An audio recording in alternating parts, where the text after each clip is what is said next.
You saw Wisconsin, I would imagine, by now. Close first game. Any preliminary thoughts on that? Yeah, they look good. They look real good. The quarterback was tremendously efficient. You know, they get another first-year guy in there, but he's, I think, 19 for 23. That's really good. And then, of course, they run the ball well. And they're just a good all-around football team. Very, very physical. The two backers are as good as we'll see. They're just really good players. What do you think about the way Canada's running the offense? Any surprises? There's a few new tweaks, but they're using their personnel.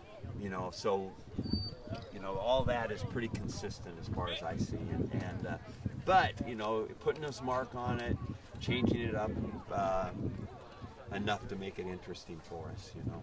Like with the postponement, do you have extra time to prepare for Wisconsin? And if so, is that any kind of advantage? Well, we did have a couple extra days that we started short periods in practice. You know, we weren't given a lot of notice about that, but we had what was Friday and Saturday where we did a little bit of Wisconsin work. So that's, you know, it doesn't substitute for getting to play a game, but it's a good thing. It's a silver lining to the whole thing. And you get to play a game, and then you have a bye. I know you can't control these things, but that's a slow start as far as game action. Yeah, we had that one time before. I don't remember what year it was, but we had a bye to open a game, and then a bye, which just, you know, scheduling is going to be like this from now on, right? I mean, it's going to not quite as weird as our start, but it's going to be different because of TV, and it's just going to be our life. But you could put a bye in the middle of the season, can't you? Yeah, it doesn't have but it all depends on if it all fits out with all the other scheduling going on. You want me to take that over for you and get that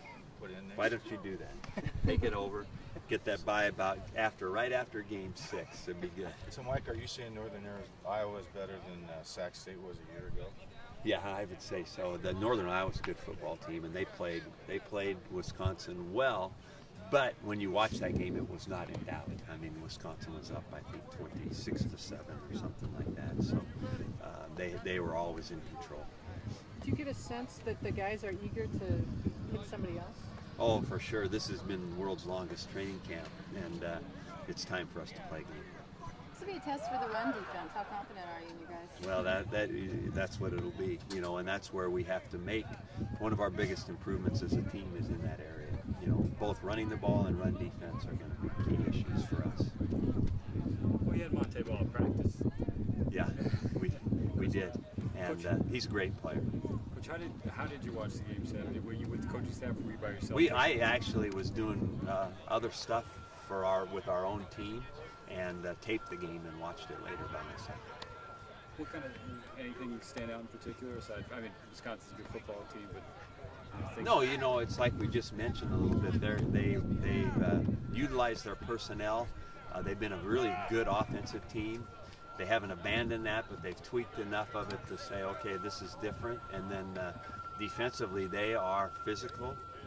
They've added a little bit of stuff to their front. You know, they're playing a little bit of that kind of a nickel three-man front. They use that great linebacker number 44 as a rusher. He is just a great football player. So there's some new stuff in there we'll have to contend with that we didn't see a year ago. Contrasting how Russell Wilson ran their offense to Danny O'Brien, what are the biggest differences?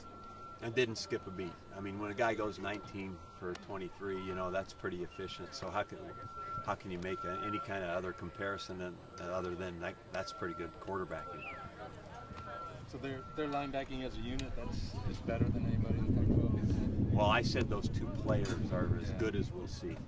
Not necessarily better, but they're really, really good players. Coach Anthony Watkins back in pads today. What's his status? Can you update it? It's always wait and see with him. You know, we'll see how he reacts tomorrow and see if he practices again. Gracias. Thank you. Thanks for being out here on a holiday.